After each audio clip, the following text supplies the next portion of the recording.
ایک ایسی حالت جہاں لوگ وہ چیزیں دیکھتے یا سنتے ہیں جو حقیقت میں موجود نہیں ہوتی۔ 1 منٹ کے لیے رک کر اس پر سوچتے ہیں۔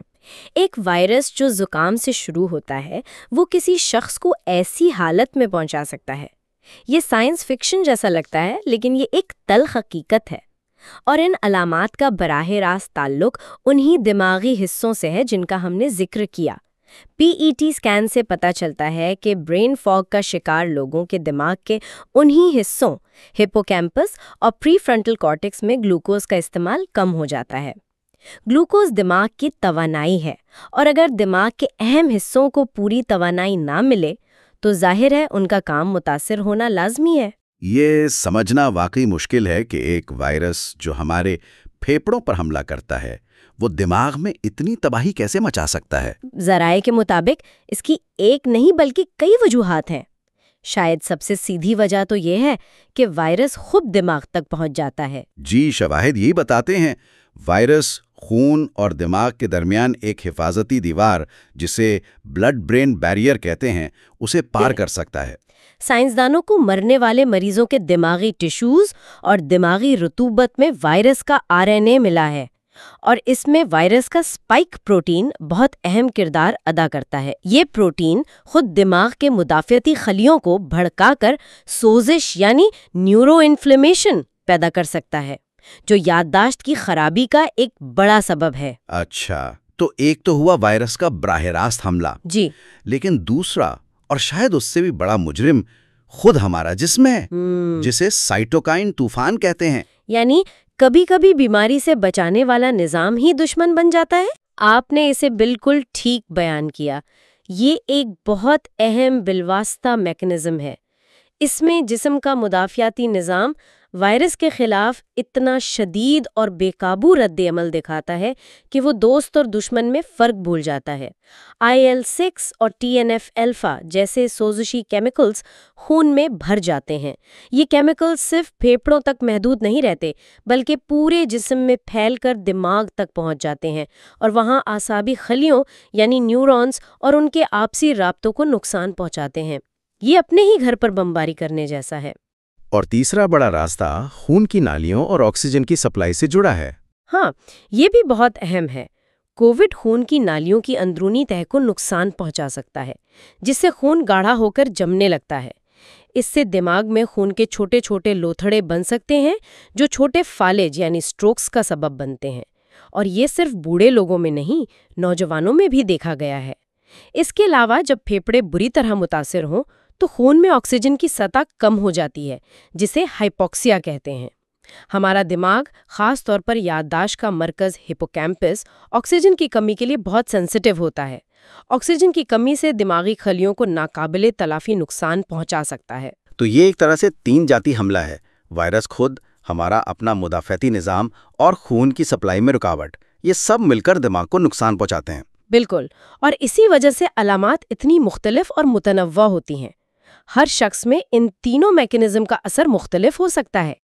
اس حوالے سے چین میں کی گئی ایک تحقیق کے نتائج بہت تشویشناک ہیں۔ اس تحقیق کے مطابق کووڈ سے شدید متاثر ہونے والے معمر افراد میں 1 سال بعد سوچنے سمجھنے کی صلاحیت میں کمی کا خطرہ ان لوگوں کے مقابلے میں 19 گنا زیادہ پایا گیا۔ اسی تحقیق میں یہ بھی پتہ چلا کہ جن لوگوں کو ہلکا کووڈ ہوا تھا ان میں بھی یہ خطرہ تقریباً 1.25 گنا یعنی 1.71 گنا زیادہ تھا۔ اور ہارورڈ کا تبصرہ بھی اسی بات کی تائید کرتا ہے کہ بیماری سے ٹھیک ہونے کے بعد بھی اگلے کئی سالوں تک فالج، ڈپریشن اور بے چینی کا خطرہ معمول سے زیادہ رہتا ہے۔ تو سوال یہ ہے کہ اگر وائرس چلا گیا تو یہ مسائل کیوں رہتے ہیں؟ اس کا خلاصہ یہ ہے کہ اگرچہ زیادہ تر لوگوں کی ذہنی صلاحیت وقت کے ساتھ بحال ہو جاتی ہے، لیکن ایک قابل ذکر حصہ، خاص طور پر معمر افراد یا جو لوگ شدید بیمار ہوئے تھے، وہ طویل مدتی خرابی کا سامنا کر سکتے ہیں۔ لانگ کووڈ کے برین فاگ کے پیچھے ایک بڑی وجہ دماغ میں جاری رہنے والی ہلکی نوعیت کی سوزش ہو سکتی ہے، جو بیماری کے بعد بھی مکمل طور پر ختم نہیں ہوتی۔ تو اس سب کا مطلب یہ ہوا کہ اس بیماری سے بچاؤ کی اہمیت پہلے سے کہیں زیادہ بڑھ جاتی ہے؟ بلا شبہ، اور یہیں پر ویکسین کا کردار بہت اہم ہو جاتا ہے۔ ذرائع واضح کرتے ہیں کہ ویکسین نہ صرف بیماری کی شدت کو کم کرتی ہے بلکہ اس کے نتیجے میں دماغ کو ہونے والے طویل مدتی نقصان کے خطرے کو بھی بہت حد تک کم کر دیتی ہے۔ سیدھی سی بات ہے، بیماری جتنی کم شدید ہوگی، جسم میں سوزش اتنی ہی کم ہوگی، آکسیجن کی کمی کا خطرہ کم ہوگا اور دماغ اتنا ہی محفوظ رہے گا۔ ٹھیک ہے، تو آئیے آج کی اس اہم گفتگو کے مرکزی نکات کو سمیٹتے ہیں۔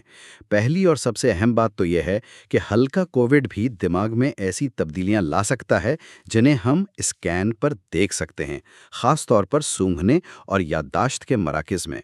دوسری بات یہ کہ یہ دماغی تبدیلیاں عملی زندگی میں برین فاگ جیسی مشکلات پیدا کرتی ہیں، اور بعض صورتوں میں یہ سنگین اعصابی اور نفسیاتی مسائل کا بھی باعث بن سکتی ہیں۔ تیسرا، ہم نے یہ سمجھا کہ یہ نقصان کئی راستوں سے ہوتا ہے۔ وائرس کا براہ راست حملہ، ہمارے اپنے مدافعتی نظام کا شدید رد عمل اور خون کی نالیوں کے مسائل۔ اور آخر میں، اگرچہ ہمارے دماغ میں خود کو ٹھیک کرنے کی زبردست صلاحیت ہے، لیکن کچھ لوگوں کے لیے، خاص کر شدید بیمار ہونے والوں کے لیے، طویل مدتی خطرات حقیقی ہیں، اور یہ چیز اس بیماری سے بچاؤ کی اہمیت کو مزید بڑھا دیتی ہے۔ آج کی گفتگو ختم کرنے سے پہلے ایک سوچ طلب نکتہ چھوڑے جا رہا ہوں۔ ہمارے ایک ذریعے میں یہ ذکر ہے کہ وائرس کا اسپائک پروٹین دماغ میں غلط طے شدہ پروٹینز کے جمع ہونے کو فروغ دے سکتا ہے۔ یہ وہی پروٹینز ہیں جو الزائمر اور پارکنسن جیسی دماغی بیماریوں کی پہچان ہے۔ اگرچہ ہمارے ذرائع ان کے درمیان براہ راست تعلق قائم نہیں کرتے، لیکن یہ مستقبل کی تحقیق کے لیے ایک بہت بڑا اور کچھ حد تک خوفناک سوال کھڑا کرتا ہے۔ کیا کووڈ انفیکشن آنے والے سالوں یا دہائیوں میں ان دماغی بیماریوں کے خطرے کو بڑھا سکتا ہے؟ اس کا جواب ہمیں وقت ہی دے گا۔ اس تحقیق اور آج کی گفتگو کے بارے میں آپ کا کیا خیال ہے؟ اپنے خیالات یا سوالات کامنٹس میں ضرور شیئر کریں۔ اگر آپ کو یہ گفتگو معلوماتی لگی تو اسے لائک، شیئر اور سبسکرائب کرنا نہ بھولیں۔ انشاءاللہ اگلی بار ایک نئے ایسے ہی دلچسپ موضوع کے ساتھ حاضر ہوں گے۔ تب تک کے لیے اللہ حافظ۔ اللہ حافظ۔